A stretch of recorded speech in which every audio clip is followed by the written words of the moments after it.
Chicken curry নাকি chicken কষা কোনটা বেশি খেতে ভালোবাসো তোমরা?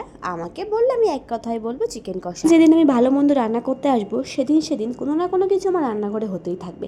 রান্না করতে করতে হঠাৎই গ্যাস শেষ হয়ে যায়, তারপর কারেন্টটাও চলে গেছিল। অন্ধকারে হাতুড়ে হাতুড়ে আজকে রান্না করতে হলো। তো বেশ কিছুদিন হলো আমরা চিকেন খাই না, অনেকটাই খাওয়া কমিয়ে দিয়েছি। তাই আজকে অনেক দিন পর আবার চিকেন নিয়ে এসেছিলাম। এতে মানুষ আমরা দুজন, সেই জন্য 100 টাকার চিকেনই আমাদের পক্ষে যথেষ্ট। তো এখানে আমি মাংসগুলোকে ভালো করে ধুয়ে কেটে বেছে নিলাম, আর ওই সাইডে আমার হাজবেন্ড মশলাপাতিগুলো রেডি করছিল। এক হাতে রান্না খেয়ে খেয়ে আর ভাল লাগছে না, তাই এখানে আজকের চিকেনটা অন্যরকমভাবে রান্না করব। সাধারণত আমি মাংস রান্না করি মশলা কষাই করে, কিন্তু আজকে মশলাগুলো সব আমি মাংসের সাথে মাখিয়ে রাখবো।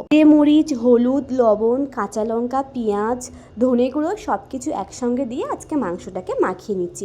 আর দিচ্ছি সাদা তেল। আমরা কিন্তু সর্ষের তেল খাই না, সাদা তেলটাই খাওয়া হয় বেশিরভাগ। রকমের ভাজা পোড়া হলে তখন সর্ষের তেল খাই। দেখলে তো, আলু ভাজতে ভাজতেই কারেন্টটা চলে গেল। ম্যারিনেট করে হাত পা ধুয়ে সন্ধ্যে দিতে গেছিলাম, এসে দেখি কারেন্ট নেই। কি আর করা যাবে, এই অন্ধকারেই আমাকে আজকে সমস্ত রান্নাটা করতে হলো। তো আজকে প্রথমেই দেখলে আমি চিকেনের মশলাগুলো মাখিয়ে রেখেছিলাম, তারপর শুধুমাত্র কাঁচা লঙ্কা টমেটো ভেজে তেলের মধ্যে চিকেনগুলোকে দিয়ে দিলাম। আমার বরাবরই মাংস রান্নায় ঝাল কম হয়ে যায়, কারণ ছোট থেকেই আমার ঝাল খাওয়া অভ্যেস নেই। ছোটবেলায় খুব কাঁদতাম, সেই জন্য গালে কেউ আর ঝাল দিত না। তো রান্না করতে করতেই গ্যাসটা শেষ হয়ে গেল। অনেক দিন থেকে শেষ হবো করছিল, অবশেষে আজকেই শেষ হলো। ফোন করতেই 10 মিনিটে গ্যাস চলে আসলো। গ্যাস জ্বালাতে গিয়ে দেখি ঘরে দেশলাই নেই। তারপর আবার দোকানে ছুটলাম, আবার দেশলাই আনলাম, তারপর হলো মাংস রান্না।